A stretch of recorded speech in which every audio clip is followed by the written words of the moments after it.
ఈరోజు మనం రా మెటీరియల్స్ అండ్ ఈ రా మెటీరియల్స్లో మేము మా ప్రాజెక్ట్స్లో ఏమి యూజ్ చేస్తామనే దాని గురించి మాట్లాడతాం. ఫస్ట్ ఐటమ్ వచ్చేసి పార్టికల్ బోర్డ్స్. ఇప్పుడు మీరు చూస్తున్న ఇది పార్టికల్ బోర్డ్. మనం ఇంతకుముందు దీన్ని నోవాపాన్ బోర్డ్స్ అని కూడా అనేవాడు మార్కెట్లో. ఇప్పుడు ఈ పార్టికల్ బోర్డ్స్ అనేది ఎక్కువ మనం కమర్షియల్ ప్లేసెస్ లైక్ ఆఫీస్ స్పేసెస్లో, ఆఫీస్ వర్క్ స్టేషన్స్కి, ఆఫీస్ స్టోరేజెస్కి ఆర్ ఎల్స్ ఆఫీస్ టేబుల్స్కి యూజ్ చేస్తాం. సెకండ్ ఐటమ్ వచ్చేసి ఎండిఎఫ్ అంటాం. ఎండిఎఫ్ అంటే మీడియం డెన్సిటీ ఫైబర్ బోర్డ్స్ అంటాం. మీడియం డెన్సిటీ ఫైబర్ బోర్డ్స్ మీరు ఎప్పుడు చూసినా ఇలా రెడ్ కలర్లో ఉంటాయి. ఇది జనరల్గా మనం ఏంటంటే సిఎన్సీ కటింగ్స్కి కానీ ఎక్కడైనా లీకో ఫినిష్ కావాలన్నా ఆర్ ఎల్స్ పియూ ఫినిష్ కావాలన్నా ఈ బోర్డ్స్ని యూజ్ చేస్తాం. ఈ బోర్డ్స్ వచ్చేసి మీకు ఎక్కడ ఈ బోర్డ్స్ యూజ్ చేయడం వల్ల మనకు వచ్చే అడ్వాంటేజ్ అంటే ఎక్కడ అండ్యులేషన్స్ ఉంటుంది, వెరీ స్మూత్ సర్ఫేస్ ఉంటుంది కాబట్టి అందుకని వాటి కోసం అని చెప్పేసి ఎండిఎఫ్ బోర్డ్స్ యూజ్ చేస్తాం. Third item is HDHMR boards అంటాం. హెచ్డిహెచ్ఎంఆర్ అంటే high density high moisture resistance boards అంటాం. ఇది మీకు ఎప్పుడు గ్రీన్ కలర్లో కనిపిస్తుంటాయి. మీరు అడ్వర్టైజ్మెంట్స్లో చూసినట్టే గ్రీన్ కలర్ కనిపించే బోర్డ్ అల్లా హెచ్డిహెచ్ఎంఆర్ బోర్డ్స్ కాదు. హెచ్డిహెచ్ఎంఆర్ అంటే ఓన్లీ 2 బ్రాండ్స్లో మీరు ఎప్పుడు ప్రిఫర్ చేయాలి. ఒకటి యాక్షన్ టెసా కానీ లేకపోతే సెంచరీ ప్లై కానీ. మా ప్రాజెక్ట్స్లోకి వచ్చేసి హెచ్డిహెచ్ఎంఆర్ బోర్డ్స్ మేము ఎక్కువ యాక్రిలిక్ షట్టర్స్ కానీ లేకపోతే ఫుల్ హైట్ షట్టర్స్ వాడుతున్నప్పుడు హెచ్డిహెచ్ఎంఆర్స్ వాడతాం. ఫోర్త్ ఐటమ్ వచ్చేసి బ్లాక్ బోర్డ్ అంటాం. బ్లాక్ బోర్డ్ మీరు ఎప్పుడైనా చూస్తే పైన ఒక 4mm కింద ఒక 4mm షీట్ వేసి మధ్యలో ఇలా పైన్ వుడ్ బ్లాక్స్ ఇలా పేర్చి బ్లాక్ బోర్డ్స్ని రెడీ చేస్తుంటారు. సో బ్లాక్ బోర్డ్స్ అనేవి మనకి ఇలా బ్లాక్స్ ఇలా ఉండటం వల్ల దీనికి బెండ్ అయ్యే ఛాన్సెస్ చాలా తక్కువ ఉంటాయి. ఇది మేము ఎక్కువ స్లైడింగ్ డోర్స్లో వీటిలో ఆర్ఎల్స్ ఎక్కువ హైట్ ఉండే స్లైడింగ్ డోర్స్లో బ్లాక్ బోర్డ్స్ని యూజ్ చేస్తాం.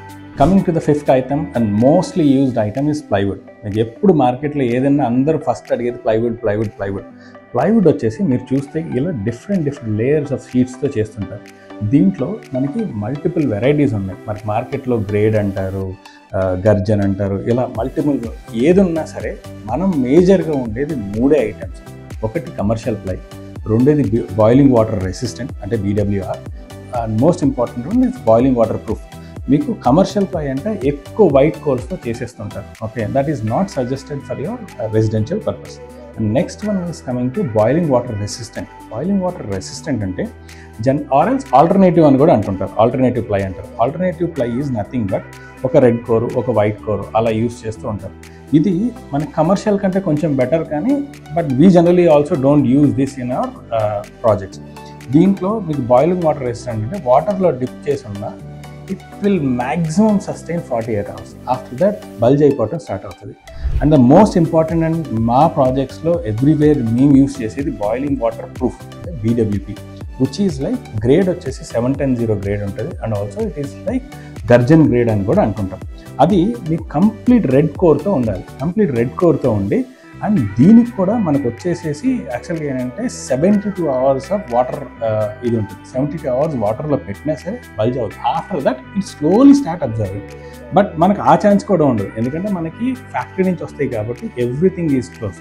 And we always recommend people to use only boiling water proof. మా సైట్స్లో అయితే మేము ఎక్కడైనా సరే weather it is kitchen or TV units, wardrobes, everywhere we use only boiling waterproofs, which is best. This is the best thing to use for your car cases. Please contact Design IQ.